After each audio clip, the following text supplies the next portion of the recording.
Thought I'd do a quick video of additions I've made to my F850GS in order to do some off-roading. So if we start at the back, I had an issue with, it's not such an issue on this side because if the bike falls over it obviously lands on the exhaust system, but on the other side it's quite exposed. And what was happening was I was breaking off the LED indicators. I've done two modifications to this. The first one is that these indicators, the ones that were fitted to this bike, were long indicators, so instead of this arm being here, it's further out and it's set back here. And I think what was happening was you drop the bike, it lands on here and it snaps the back of this because it's hanging in mid-air. So I've actually fitted short indicators that are exactly the same as the ones on the front.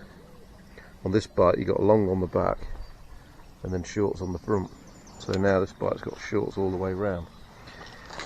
Also, as you can see, I've fitted these metal guards as well to try and offer some protection.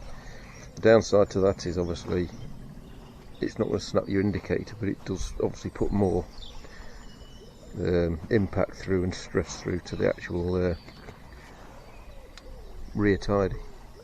So, but because these indicators are quite tricky to change, because you have to, it's not just a case of undoing that, you have to loosen those bolts under here, and they're always full of mud and they're up like two tubes, so you have to kind of undo that so you can get this down to follow the wire back to thread it through where it comes through under the seat. So that's the first one I've done.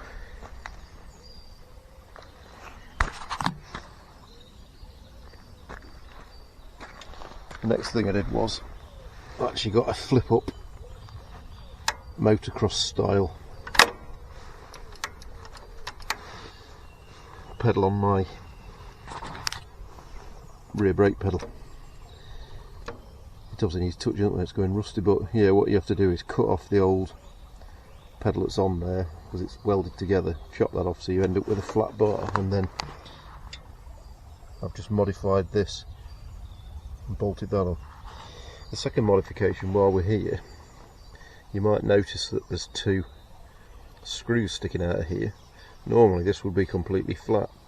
Now the rear brake light switch, which is this position just here, is a bit prone. Mine was actually broken, something must have hit the electrical connector and snapped it off. Now the result of that is that your brake light on the back is on all the time, because this is set up so that when the switch operates it makes a connection and the light comes on, and then when this goes up light it disconnects and the light goes off. But because of that, it's very strange how it's fitted. It's basically fitted by two press fit pins that go into two holes. Now what I've done is I've drilled those holes all the way through so that I can put two tiny little Allen key headed bolts through. These particular ones are M2.5 by 40mm long, which sort of you have to drill out. The original holes in here are approximately 2mm. It looks like they're just under 2mm, probably 1.8mm, something like that, and the pins actually push in and fit in. But of course, without taking this plate off, it makes changing this brake light switch incredibly difficult. So I've done this to make life easy for myself.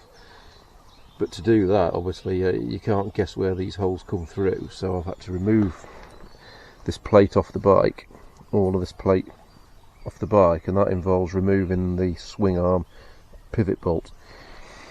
The way I did it was to remove the nut off the other end of this on the left hand side of the bike, and then I laid the bike down on its side and then worked on this, took that panel off, and that's how I did the job. Drilled them through, then put it all back on again. Obviously got obligatory crash bars, engine bars, tank bars. I quite like the appearance it gives to the motorcycle as well. Moving up to here, we have obviously the Andreani Misano Evo fork cartridges fitted. The front suspension on this bike leaves a lot to be desired. It comes within my opinion the springs are too soft, plus it's completely unadjustable. Now fitting these on here, I've got preload on the left hand side, and I think that is the rebound damper, and then the other side says C on it, that's the compression damper. So on the right hand side I've also got preload and compression damping.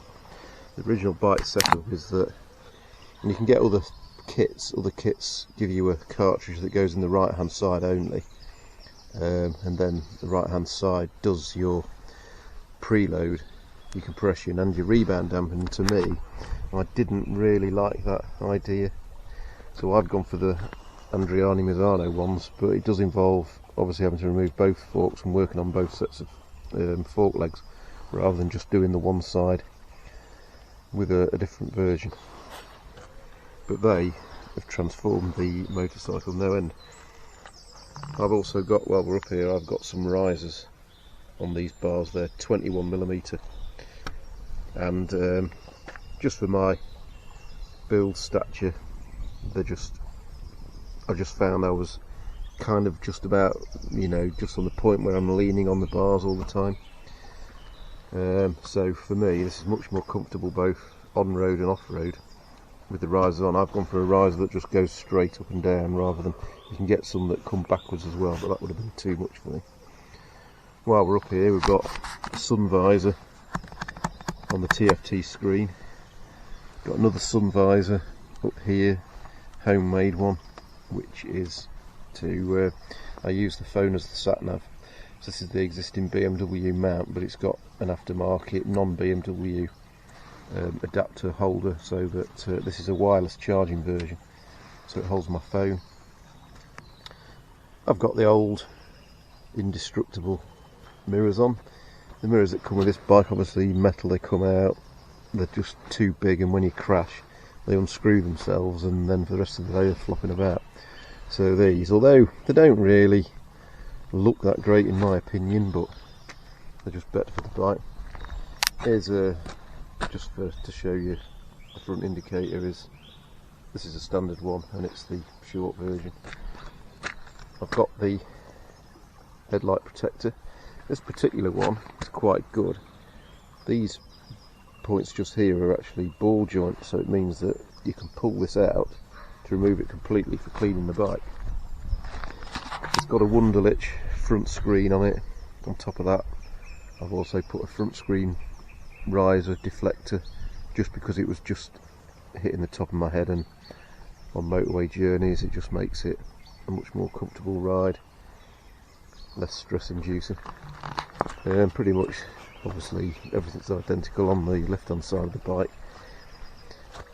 I've changed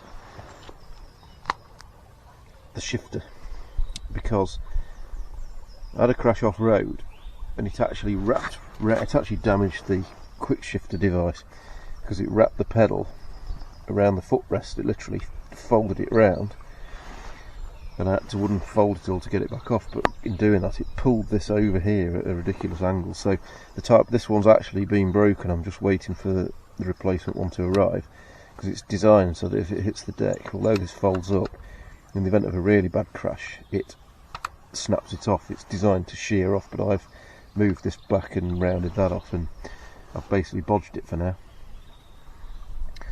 And apart from that, I think that covers most things at the moment. I've got some plastic covers coming for the engine. I mean, it doesn't look that exposed on this side, but the other side does seem a lot more exposed because it's higher up and it's further away from the crash bar protection. So that to me looks vulnerable. So I've got one coming for that. So hopefully, if it ever lands on something, it'll not punch a hole through it. Just looking at that, haven't we? Yeah, see, look there, look, we've already got a scuff on there, so it's already touched something at some point.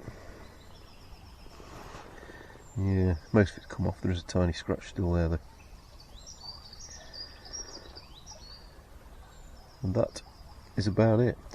I've got some footrests coming as well that kind of have like a conrod type thing, so that you can move them like in all directions, or you can also remove the the conrod style thing, and you can mount them straight on the same height as this, but they're a bit shorter and they're wider, so we'll see if that helps.